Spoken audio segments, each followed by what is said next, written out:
여러분 그 잡코리아라는 알바몬에서 그 출세 성공하기 위해서 가장 중요한 것은 어떤 것인가라는 제목으로 설문조사를 진행한 적이 있었습니다. 그런 제목으로 설문조사를 진행했는데 항목에는 학벌 및 출신 학교, 성실성, 인맥 및 대인관계 능력, 개인의 역량 그리고 또 부모의 재량이 있었습니다. 이 항목들 중에서 1등 하는 것이 어떤 항목인지 혹시 아시는 분 있나요? 네, 아마도 없을 것입니다. 네, 그 설문조사 중 1등한 항목은 바로 부모의 재력입니다. 네, 출세하기 위해서 가장 필요한 항목은 부모의 재력이라고 하는 것입니다.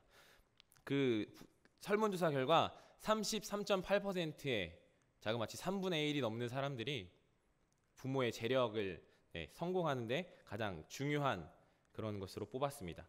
그런데 이 부모의 재력이라는 항목을 제외하고 보았을 때 나머지들은 다 개인의 역량에 관한 것들입니다.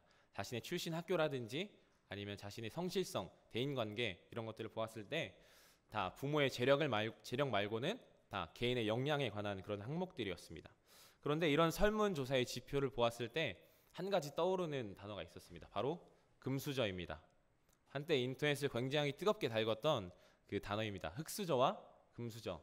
여기 앉아 계신 그 연령대가 높으신 분들도 한 번쯤은 들어보았을 그런 단어라고 생각이 됩니다. 금수저와 흑수저라는 단어가 갑자기 떠올랐습니다. 금수저는 태어날 때부터 부모님을 굉장히 잘 만나서 자신들이 살아가는 데 있어서 전혀 어려움이 없이 살아가는 그런 금전적으로 큰 불편함을 느끼지 못하고 살아가는 사람들을 보고 금수저라는 단어를 사용하곤 했습니다. 그리고 또 그 반대로 흑수저가 있는데 그 흑수저는 금수저와 다 반대되는 그런 개념을 가지고 있는 그런 단어였습니다. 금전적인 지원을 전혀 받지 못한 채 자신 혼자 힘으로 이렇게 살아가는 사람들을 보고 흑수저라고 이렇게 명명하는 마치 대명사처럼 되어버린 그런 단어가 있습니다. 이러한 사회적 풍토를 보았을 때 우리는 참으로 부모로부터 무엇인가 받는다는 것, 그런 것을 굉장히 중요하게 여기는 것 같습니다. 부모님들은 또 자신의 자녀, 즉 자신의 다음 세대에게 자신의 것을 넘겨주기 위해서, 그리고 또 그것을 넘겨줄 때 가감없이 온전히 넘겨주기 위해서 이렇게 노력하는 모습들을 많이 보곤 합니다. 실제로 인터넷 창에 그 초록색 창에 네이버가 아니죠. 초록색 창에 상속이라는 단어를 쳐봤을 때 그 상속세를 줄이기 위한 방법들이 굉장히 많이 나옵니다. 그래서 제가 실제로 한번 쳐봤는데 굉장히 많이 나오더라고요. 그 변호사까지 연관된 그런 많은 정보들이 나오는 것을 보고 사람들이 생각보다 상속에 굉장히 많은 그런 관심을 가지고 있구나 하는 것들이 생각이 들었습니다. 이처럼 세상 사람들은 상속을 굉장히 중요하게 여깁니다. 그런데 우리 그리스도인들에게도 온전히 상속해 주어야 할 것들이 있습니다. 우리는 우리 다음 세대들에게 온전히 상속해 주어야 할 것이 있는데 그 상속해 줘야 할 것을 온전히 넘겨줘야 함에도 불구하고 우리는 가끔 그것을 온전히 상속하기보다는 그것을 평가절하시키기도 하며 우리는 그것을 다음 세대에게 넘겨줄 때 변질시켜서 넘겨줄 때도 굉장히 있는 것 같습니다. 제가 말씀드리고자 하는 것은 그 상속시키고자 하는 것은 바로 우리에게 있어서 신앙의 유산입니다.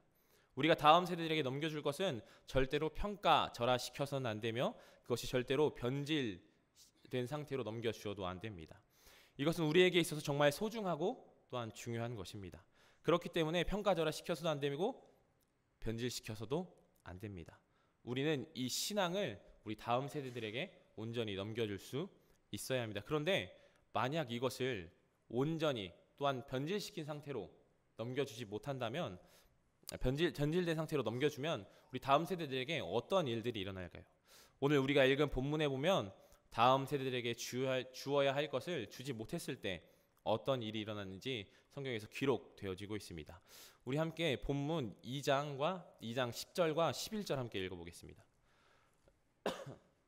본문 2장 10절과 11절 함께 읽어보시겠습니다. 다시 하신 줄 알고 읽겠습니다. 시작.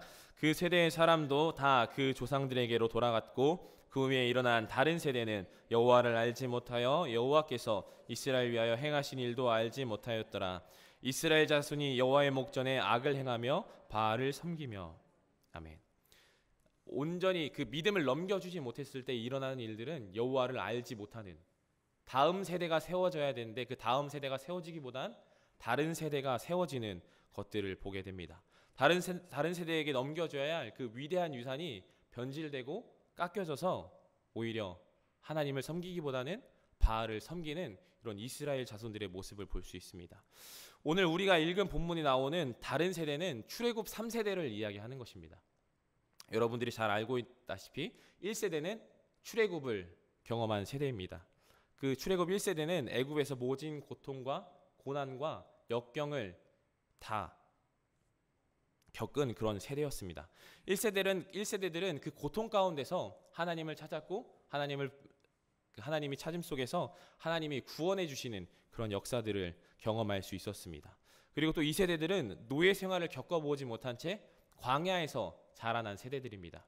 그 2세대들은 계속해서 하나님이 주시는 만나와 그런 메추라기와 같은 그런 하나님의 은혜 속에서 계속 살아가는 그런 놀라운 모습 속에서 살아간 세대가 바로 2세대입니다.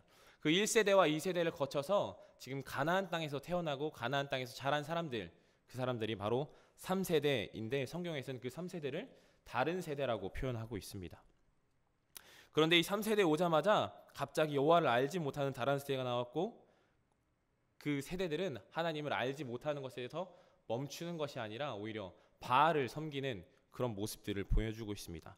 갑자기 왜 이러한 일들이 일어났을까요? 이스라엘 백성은 선민입니다. 선택받았고 광야에서 하나님의 능력을 너무나도 많이 경험하였고 하나님의 행하심을 너무나도 많이 목격한 그런 사람들입니다. 그런데 그 놀라운 경험을 한 그 세대에서 다음 세대로 단지 한 세대만 넘겨갔을 뿐인데 하나님의 말씀이 끊어지는 그런 기이한 현상이 일어납니다. 왜 이러한 일들이 일어났을까요? 그 이야기는 우리가 읽지 않은 2장 1절에서부터 5절의 이야기가 나옵니다. 우리 다 읽기 너무 길어서 2장 2절만 우리 함께 읽어보도록 하겠습니다. 2장 2절 우리 함께 읽어보도록 하겠습니다. 읽겠습니다. 시작. 너희는 이 땅의 주민과 언약을 맺지 말며 그들의 제단을 헐라하였거늘 너희가 내 목소리를 듣지 아니하였으니 어찌하여 그리하였느냐. 네. 1세대의 신앙을 2세대들이 받들어 그것을 3세대에다가 온전히 넘겨 주었어야 함에도 불구하고 2세대들은 그러하지 못했습니다. 2세대는 하나님의 능력을 경험하고 하나님의 은혜를 충분히 누렸음에도 불구하고 가나안 족속의 주민들과 언약을 맺었고 그들의 제단을 헐기보다는 오히려 우상 숭배를 했던 출애굽 2세대들의 모습을 볼 수가 있습니다. 출애굽 2세대들은 하나님의 백성으로 살아가기보다는 하나님이 멸절하라고 말씀하신 그 가나안 족속들, 가나안 땅에 사는 그 가나안 족속들처럼 돼서 그들과 같이 우상을 섬기며 살아가는 모습을 볼 수 있습니다. 그러한 모습을 보고 자란 출애굽 3세대들은 결국 여호와를 알지 못하는 그런 세대가 되었습니다. 출애굽 2세대들은 여호와를 아예 섬기지 않았던 것은 아닙니다. 그런데 여호와를 섬기고 우상을 섬기며 자신의 기호에 따라서 신앙생활을 하였던 그러한 모습을 볼 수가 있었습니다. 유목 생활을 하던 이스라엘 백성은 가나안 땅에 들어가서 정착하여 사는데 이전에 다른 유목 생활을 하는 것이 아니라 농경 생활을 하기 시작했습니다.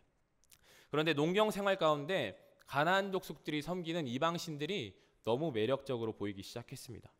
가나안 족속들이 섬기던 바알이란 신은 비를 관장하는 신이었고 또한 풍요의 신이었습니다.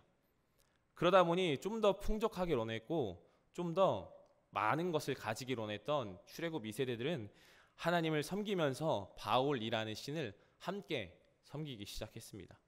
하나님이 그들에게 말씀하시는 것은 우상의 제단을 완전히 헐어버리라고 하는 것이었습니다. 그리고 그 헐어버린 그곳에 하나님의 나라를 세우시길 원하셨던 하나님의 말씀대로 살아가지 않았던 출애굽 2세대들은 하나님의 나라를 세워가는 것에 실패하고 그리고 가나안 족속화 되어가는 그런 모습을 우리는 2장을 통해서 볼 수 있었습니다. 그 결과 3세대들은 결국 여호와 하나님을 알지 못하는 그런 끔찍한 상황이 일어나고 만 것입니다. 3세대들이 여호와를 알지 못하는 것에서 끝나는 것이 아니라 2장 19절에서 보면 더욱 타락하였고 그리고 그렇게 생활하고 있다고 말하고 있습니다. 우리 2장 19절 함께 읽어보도록 하겠습니다. 본문 2장 19절, 사사기 2장 19절 함께 읽어보도록 하겠습니다. 읽겠습니다. 시작. 그 사사가 죽은 후에는 그들이 돌이켜 그들의 조상들보다 더욱 타락하여 다른 신들을 따라 섬기며 그들에게 절하고 그들의 행위와 패역한 길을 그치지 아니하였으므로. 아멘. 출애굽 3세대들은 그리고 그 3세대의 다음 세대들은 여호와로부터 더욱더 멀어져 갔습니다. 그 결과 하나님의 도를 따르고 하나님의 일을 행하는 것이 아니라 각기 자기 소견대로 행하였고, 사사기에서는 그렇게 살아가고 있다고 두 번이나 똑같이 말씀하고 있습니다. 17장 16절에 보면 그때 이스라엘의 왕이 없으므로 사람마다 자기 소견에 옳은 대로 행하였더라 라고 말씀하고 있습니다. 이스라엘은 하나님의 백성이었고 이스라엘의 왕은 하나님이었습니다. 그런데 이 사사기에서 말하기로는 이스라엘의 왕이 없으므로 라고 말하고 있습니다. 이스라엘의 왕은 분명히 하나님이었고 그들은 하나님의 말씀대로 살아가였고 하나님의 도를 따라가야 하는 사람들이었습니다. 그런데 하나님의 말씀을 가르치지 않은 결과가 하나님을 왕에서부터 끌어내리고 다른 이방 신들과 동등한 위치에 놓게 되는 그런 끔찍한 일이 일어나고 있습니다. 우리가 읽은 이 본문의 말씀은 비단 기원전 1400년 전에 있었던 그런 하나의 슬픈 스토리가 아닙니다. 우리가 읽은 본문의 말씀은 지금 하나님께서 우리에게 지금 하고 계신 말씀입니다. 사사기의 모습은 현대와 너무 닮았다고 많은 사람들이 이야기하고 있습니다. 그리고 또 요즘 사람들은 얘기합니다. 한국교회가 위기라고 이야기합니다. 한국교회에서 또한 주일학교가 많이 죽었다고 그렇게 이야기하고 있습니다. 실제로 많은 교회를 보면 주일학교를 운영하고 있지 않은 교회가 너무나도 많이 있습니다. 그리고 또 주일학교를 운영하고 있는 교회를 보면 그 안에 아이들이 없는 경우도 너무 많이 있고, 그리고 내년이 되면 아이들이 6학년에서 중학교 1학년으로 올라가기 때문에 주일학교가 해체될 위기에 있는 그런 교회도 많이 있습니다. 그런데 왜 이러한 일들이 계속해서 일어나고 있는 것일까요? 지금도 이 순간에도 많은 아이들이 태어나고 있습니다. 아무리 저출산이라고 하여도 많은 아이들이 태어나고 있고 많은 아이들이 학원과 많은 곳에 가고 있습니다. 학원은 더욱더 잘 되어 갑니다. 학원에는 아이들이 몰려들고 학원에는 너무나 많은 아이들이 몰려들어서, 그리고 또 많은 아이들이 학원을 수십 개씩 다닙니다. 그런 많은 어려운 상황 속에서 학원은 잘 되어가고 있는데 주일학교는 점점 더 폐쇄되고 그리고 또 죽어가는 그런 모습들을 볼 수가 있습니다. 왜 이러한 일들이 일어날까요? 바로 우리가 읽었던 그 성경과 같이 하나님의 말씀을 우리가 제대로 전하지 않았기 때문입니다. 대한민국의 신앙의 1세대들은 신앙을 지키기 위해서 목숨을 바쳤습니다. 제가 염산에 있는 한 교회를 갔었는데 그곳에서는 신앙을 지키기 위해서 목에 돌을 달고 일본의 그 병사들에 의해서 강에 바다에 던져진 그런 이야기를 들었습니다. 그런 것처럼 우리 대한민국 신앙의 1세들은 신앙을 지키기 위해서 총에도 맞았고 칼에도 찔렸고 그리고 강이나 바다에 던져지기도 하였습니다. 그리고 그들의 신앙을 본받았던 2세대들이 바로 7, 80년대 한국의 부흥을 이끄는 주역들이 되었습니다. 그리고 그 부흥의 주역들이 지나 지금 우리에게 바로 3세대인 우리에게 그 신앙이 넘겨져 왔습니다. 그런데 지금 우리에게는 그 7, 80년대에 일어났던 그 놀라운 부흥의 역사가 지금 우리에게도 똑같이 일어나고 있냐 하는 질문에 저희는 대답할 수가 없습니다. 그런 모습을 전혀 찾아보기는커녕 많은 사람들이 이렇게 이야기합니다. 기독교 보고 개독교라고 이야기합니다. 왜 이런 안타까운 일들이 계속 일어나고 있습니까? 아까 말씀드린 것처럼 우리가 우리의 신앙의 모습을 우리 다음 세대들에게 온전히 넘겨주지 못했기 때문입니다. 저는 저의 신앙의 롤모델이 한 분 있습니다. 바로 제가 설교 시간에 가장 많은 예화를 하는 저희 아버지입니다. 네, 정말 무뚝뚝하고 정말 엄하신 분인데 저의 신앙의 롤모델이신 그 아버지는 신앙생활을 하시는 모습을 보고 저는 많은 깨달음을 얻습니다. 신앙의 그 모습을 보면 저희 아버지는 굉장히 늦게 예수님을 구주로 영접하셨습니다. 그리고 예수님을 구주로 영접하신 지 얼마 안 돼서 신학교에 들어가시게 되었는데 그때 그 모습을 보면 지금도 잊혀지지 않습니다. 항상 새벽 예배에 나가고 새벽 예배가 끝나면 혼자라도 전도를 나가십니다. 그리고 그 새벽 예배가 끝나고 학교에 등교하기 전에 그 지하철역 앞에서 항상 전도지를 내미는 아버지의 모습을 저는 많이 보고 자랐습니다.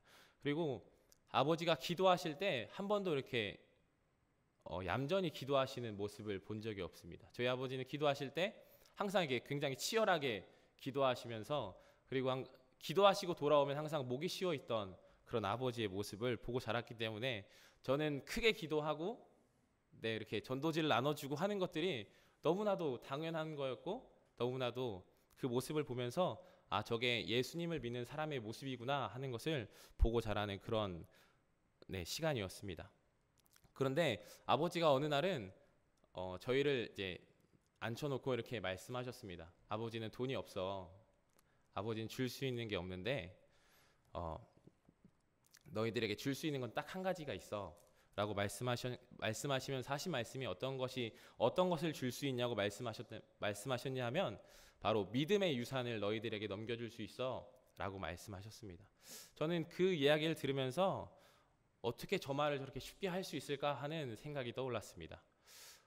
정말로 자신이 신앙생활을 열심히 하지 않는다면 그 말에 대해서 쉽게 이야기할 수 없었을 것입니다. 정말로 아버지가 자신은 예수님을 온전히 섬기고 있고 그 신앙의 모습을 자녀들에게 보여주었을 때 전혀 부끄럽지 않았기 때문에 그런 말씀을 이렇게 담대하고 쉽게 하실 수 있을 것이라고 생각이 들었습니다. 저희 아버지를 칭찬하는 것이 아니라 바로 우리가 보여줘야 할 모습이 그런 모습이 아닌가 하는 생각이 듭니다. 우리도 다음 세대들에게 넘겨줘야 할 것은 많은 재산이 아닙니다. 우리가 다음 세대들에게 넘겨줘야 할 것은 높은 위치의 지위가 아닙니다. 우리가 주어야 할 것은 또한 명예도 아닙니다. 이것은 세상이 말하고 있는 가치이고 우리가 말하는 가치는 그러한 가치와 너무나도 많이 다릅니다. 우리 그리스도인들이 다음 세대들에게 넘겨주어야 할 것은 바로 신앙의 유산이고 믿음의 유산입니다. 이것이 바로 어떠한 부모도 그리고 또한 자녀가 죽음으로 달려가는 모습을 보고 그것을 막지 아니하는 부모는 아마 없을 것입니다. 아무리 나쁜 사람이라도 자신의 자녀에게는 세상에서 가장 좋은 부모님입니다. 그런데 우리는 우리의 다음 세대가 하나님의 말씀으로 살아가지 않는 모습을 보면서 우리는 묵인하고 있을 때가 굉장히 많이 있는 것을 보게 됩니다. 저 또한 제 동생이 예배 자리 나오지 않았을 때 저는 동생에게 왜 예배 자리에 안 왔어? 라고 말만 하고 그 아이에게 전혀 이렇게 따끔한 말을 해본 적이 없었습니다. 놀다 왔어? 그러면 그럴 수 있지 라고 하면서 넘겼던 그런 제 모습이 생각이 납니다.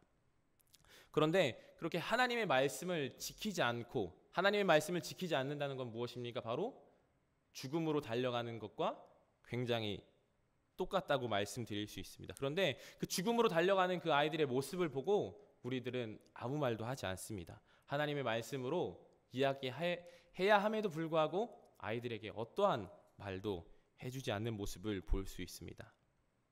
우리는 우리 아이들에게 넘겨주어야 할 것은 세상의 가치가 아니라 바로 믿음의 유산을 넘겨주어야 합니다. 우리가 오늘 읽은 본문처럼 다음 세대가 세워져야 되지만 다른 세대가 우리 동서울 교회 가운데 일어나지 않길 소망합니다. 우리 동서울 교회 가운데서는 다른 세대가 일어나는 것이 아니라 다음 세대가 세워져서 이 동서울 교회가 날로 날로 하나님의 나라를 세워가는 데 있어서 힘쓰는 교회가 되길 소망합니다. 그런데 이 다음 세대는 우리들의 자녀를 이야기하는 것에서 그치지 않습니다. 나에게 있어서 영향을 받는 사람들, 그 사람들을 바로 다음 세대라고 이야기할 수 있을 것입니다. 이 다음 세대는 나에게 영향을 받아서 나의 모습을 따라가는 사람들, 나의 발자취를 따라가는 사람들, 그 사람들을 바로 다음 세대라고 할 수 있을 것입니다. 내가 보였던 신앙의 모습을 통해서 많은 사람들이 그리스도인을 아는 것, 그리고 그 나를 통해서 그리스도인을 아는 사람들, 그 사람들을 다음 세대라고 할 수 있을 것입니다. 우리 주변에 보면 우리를 통해서 많은 사람들이 직간접적으로 영향을 받습니다. 그 사람들이 바로 다음 세대입니다. 그래서 우리 여기 앉아 계신 성도분들 주변에 있는 모든 사람들이 바로 여러분들의 다음 세대입니다. 그래서 여러분들을 통하여서 하나님의 말씀이 흘러가길 소망합니다. 여러분들을 통하여서 그 신앙의 유산이 흘러가길 소망합니다. 우리는 절대 세상 사람들과 같은 가치로 살아가서는 안 됩니다. 마치 이스라엘 백성들이 가나안 족속화 되었던 것처럼 우리는 그렇게 살아가서는 안 됩니다. 어느 자리에서든지 하나님의 말씀대로 살아가려고 노력하고 그리고 예배 자리 가운데 나오려고 노력해야 합니다. 제가 어느 한날은 예배를 빼먹은 적이 있었습니다. 중학교 때 PC방이 너무 가고 싶어서 그 학생부 기도 모임에 가야 하는데 PC방이 너무 가고 싶어서 친구들과 함께 토요일에 주일 아닙니다. 토요일에 예배 자리가 그 기도 모임 가운데 가지 않고 친구들과 함께 PC방을 간 적이 있었습니다. 저는 그날 이후로 절대 토요일에 PC방에 가지 않습니다. 아버지께 정말 저희 아버지는 잘 안 때리시거든요. 근데 정말 많이 맞았습니다. 저희 아버지가 당구를 좋아하시는데 그 당구채를 당구 좋아하시는 분들은 그 당구채를 집에다 두고 계세요. 그래서 그 당구채가 이렇게 위아래 분리가 되거든요. 근데 이제 위에는 두껍고 아래는 얇아요. 그래서 아래로 맞으면 그 한 곳이 너무 아파요. 근데 그때가 겨울이었는데 제가 스키 바지를 입고 있었음에도 불구하고 엉덩이에 여기까지만 하겠습니다.